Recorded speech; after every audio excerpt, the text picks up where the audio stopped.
Hello friends, welcome to our channel Aarambh classes. आज के इस वीडियो में हम लोग बिहार स्टेट पीजीटी हिस्ट्री के लिए प्रैक्टिस सेट को सॉल्व करेंगे। तो बिना देर किए चलिए आज का ये वीडियो शुरू करते हैं।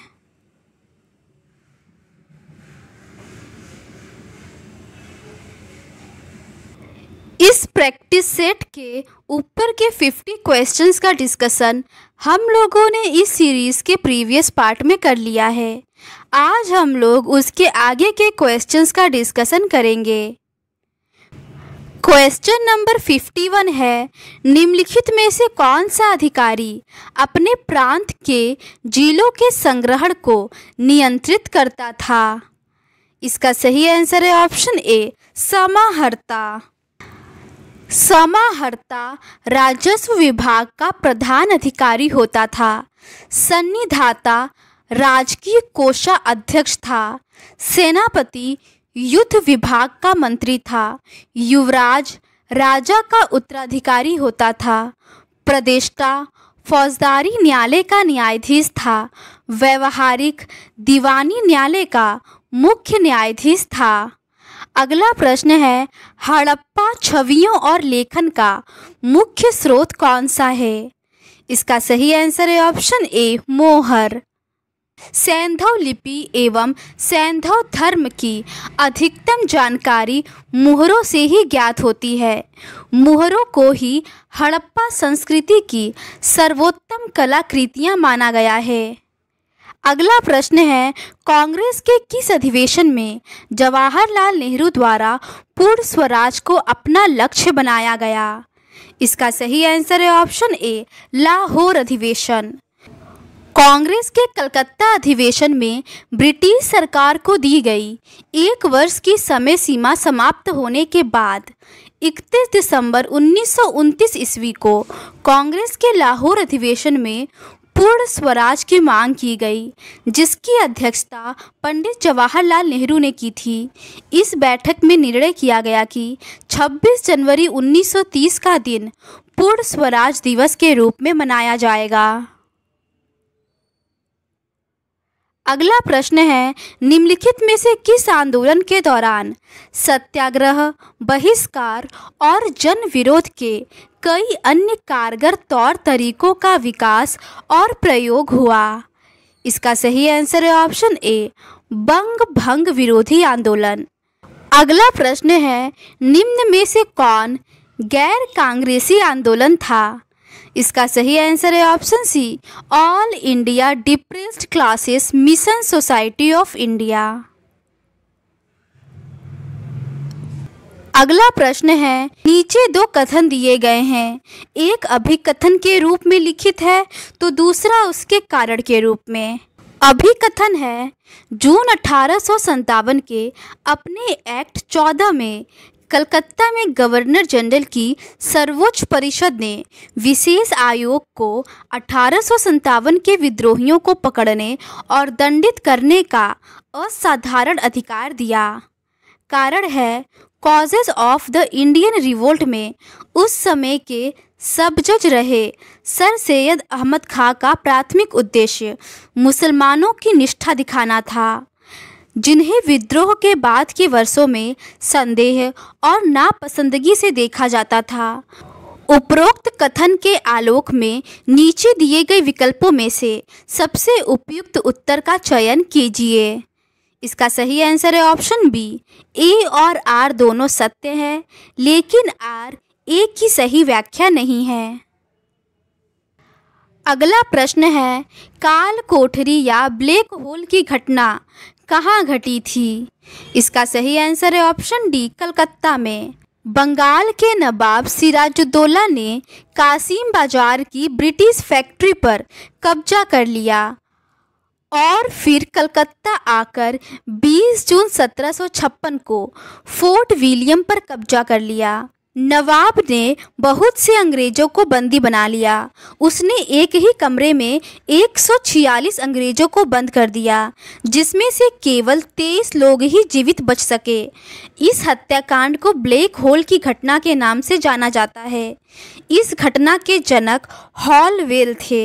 अगला प्रश्न है, जब शहजादा मोहम्मद काम बख्श ने उसका दायां हाथ काटने का आदेश दिया तो सैफ खान ने कहा, यह नीच आचरण है जो तुमने अपनी माँ से पाया है। यह हाथ जिसे तुमने बिना किसी कसूर के कटवा दिया, इसी ने तुम्हें तीरंदाजी सिखाई थी। उस माँ की पहचान करें। इसका सही आंसर है ऑप्शन सी, उदयपुरी बेगम। शहजादा मोहम्मद काम बख्श मुगल सम्राट औरंगजेब के सबसे छोटे बेटे थे, जो उनकी पत्नी उदयपुरी बेगम से पैदा हुए थे। अगला प्रश्न है, सूची 1 को सूची 2 से सुमेलित कीजिए तथा नीचे दिए गए कूट का प्रयोग कर सही उत्तर का चयन कीजिए। इसका सही आंसर है ऑप्शन बी, दीवान ए बंदगान का संबंध फिरोज शाह तुगलक से है। दीवान ए कोही का संबंध मोहम्मद बिन तुगलक से है।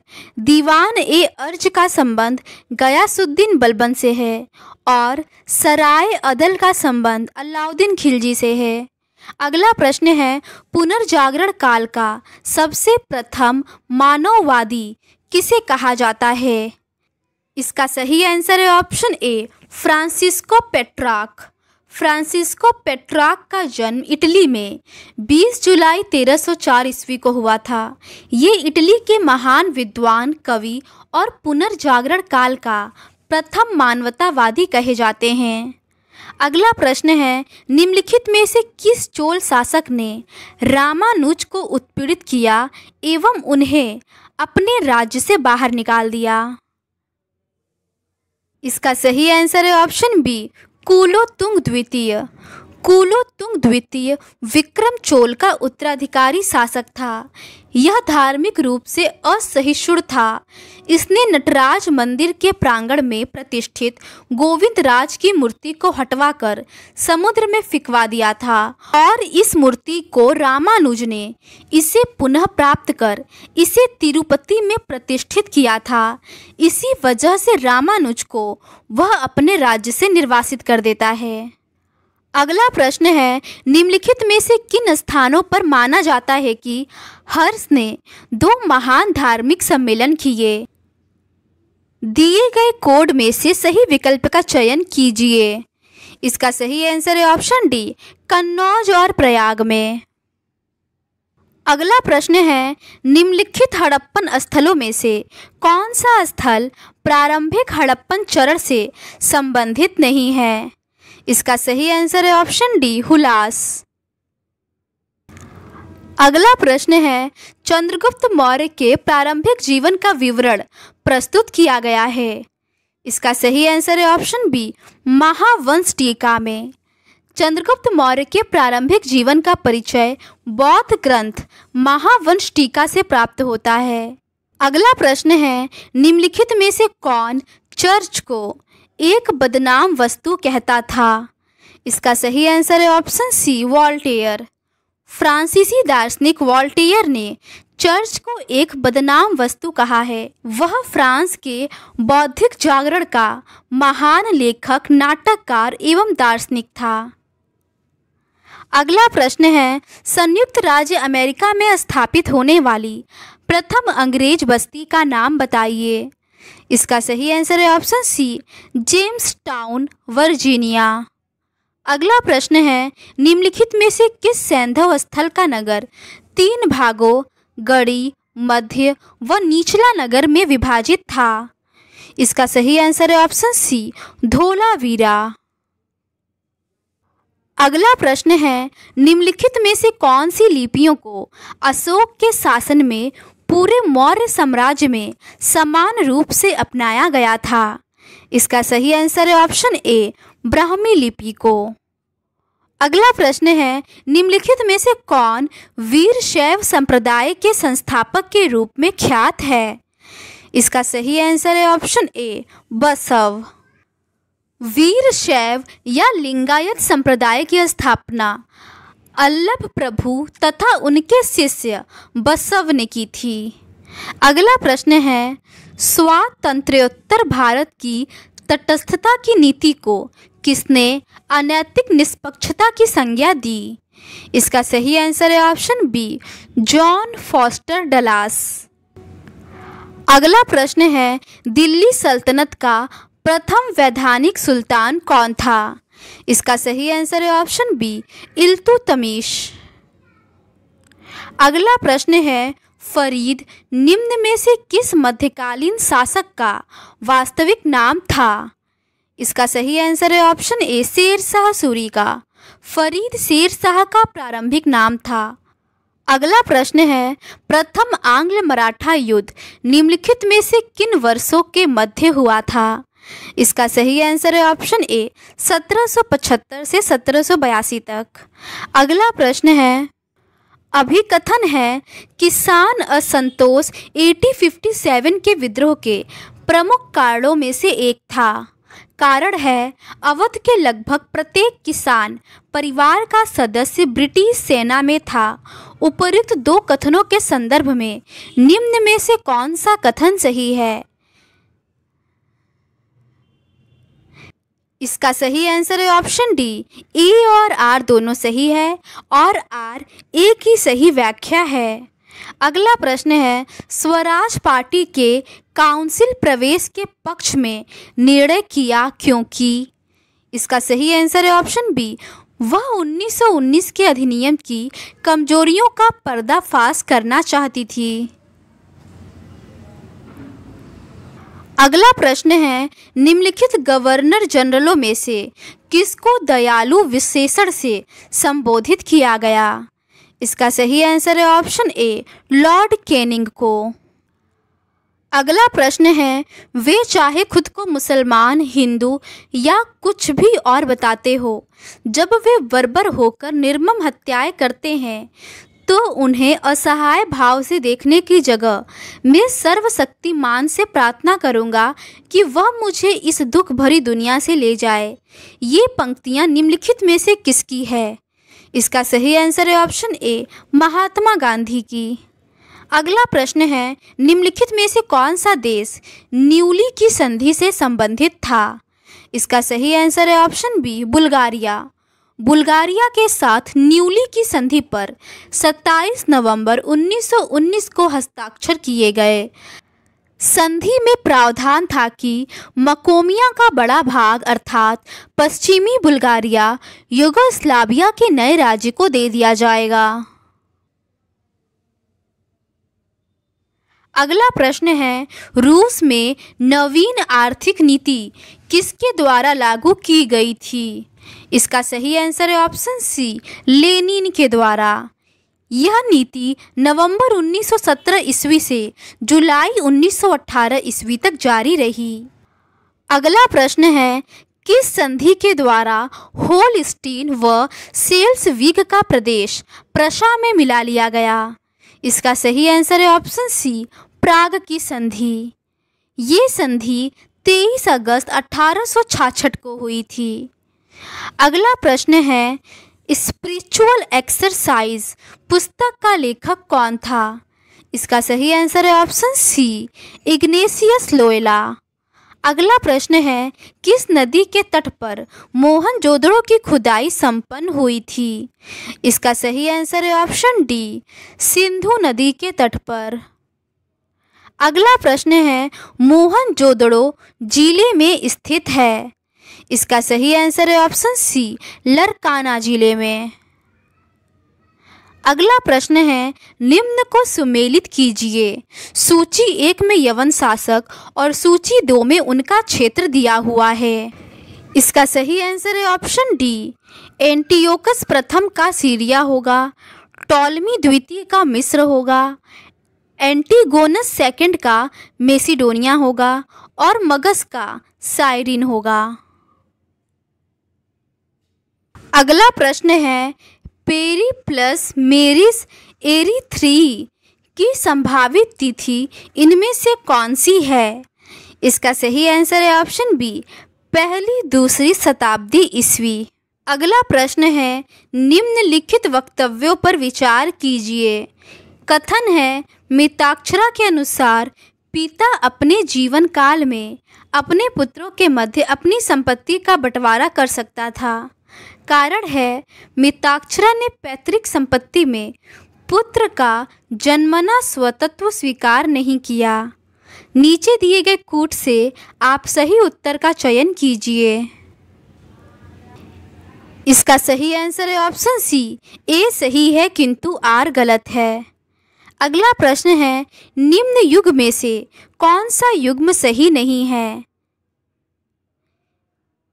इसका सही आंसर है ऑप्शन सी, श्याम का श्री क्षेत्र, ये सही नहीं है। श्याम का थाईलैंड होगा। अगला प्रश्न है, चोलकालीन स्थानीय प्रशासन में सर्वसाधारण की सभा किसके अधीन होती थी? इसका सही आंसर है ऑप्शन डी, उर। चोलकालीन शासन में ग्रामों में मुख्यतः दो प्रकार की संस्थाएं कार्यरत थी, उर और सभा या महासभा। उर सर्वसाधारण की संस्था थी। अगला प्रश्न है, चोल शासकों के काल में अधोलिखित वारियम में से कौन उद्यान प्रशासन का कार्य देखता था? इसका सही आंसर है ऑप्शन सी, तोट्टवारियम।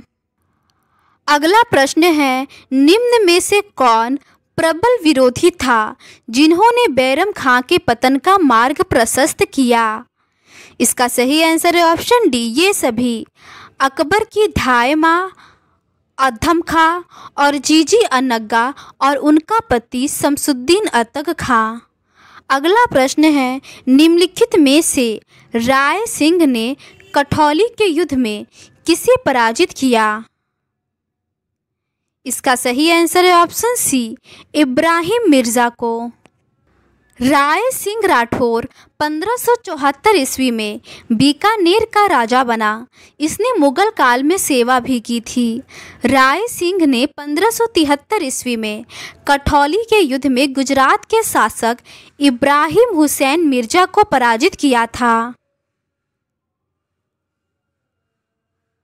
अगला प्रश्न है, निम्नलिखित में से किस इतिहासकार ने यह कहा है कि सन 1765 ईस्वी से 1772 ईस्वी की अवधि में बंगाल की सरकार एक डाकू राज्य था? इसका सही आंसर है ऑप्शन ए, के.एम. पडिक्कर। अगला प्रश्न है, भारत में ब्रिटिश शासन के आरंभ में दुर्गीकृत फैक्ट्री का प्रयोजन किसकी रक्षा करना था? इसका सही आंसर है ऑप्शन सी, यूरोप को भेजने हेतु संग्रहित माल गोदाम की। अगला प्रश्न है, निम्नांकित में से पलामू की किस जनजाति ने 1857 के विद्रोह में भाग नहीं लिया था? इसका सही आंसर है ऑप्शन बी, मुंडा और ओराव। अगला प्रश्न है, निम्नलिखित में 1857 ईस्वी के भारतीय विद्रोह का कारण क्या नहीं था? इसका सही आंसर है ऑप्शन डी, सभी भारतीयों की औपनिवेशिक युग से छुटकारा पाने की इच्छा। अगला प्रश्न है, असहयोग आंदोलन पर कब रोक लगाई गई थी? इसका सही आंसर है ऑप्शन बी, 1922 में। अगला प्रश्न है, इन घटनाओं का सही अनुक्रम क्या है? इसका सही आंसर है ऑप्शन सी, सबसे पहले जलियांवाला बाग हत्याकांड, उसके बाद स्वराज पार्टी की स्थापना, उसके बाद मूडी मैन समिति की नियुक्ति और सबसे अंत में साइमन कमीशन का भारत आना होगा। अगला प्रश्न है, प्राचीन स्मारक परिरक्षण अधिनियम किस वायसराय के काल में पारित हुआ था? इसका सही आंसर है ऑप्शन डी, लॉर्ड कर्जन के। अगला प्रश्न है, यूरोप का 30 वर्षीय युद्ध किस कालखंड में लड़ा गया था? इसका सही आंसर है ऑप्शन बी, 1618 से लेकर 1648 तक। अगला प्रश्न है, 1946 में भारत आए कैबिनेट मिशन का अध्यक्ष कौन था? इसका सही आंसर है option D, Lord Pethick Lawrence. तो आज के इस वीडियो में बस इतना ही। अगर आपको ये सीरीज़ पसंद आती है तो please do subscribe to our channel and like this video. Thank you.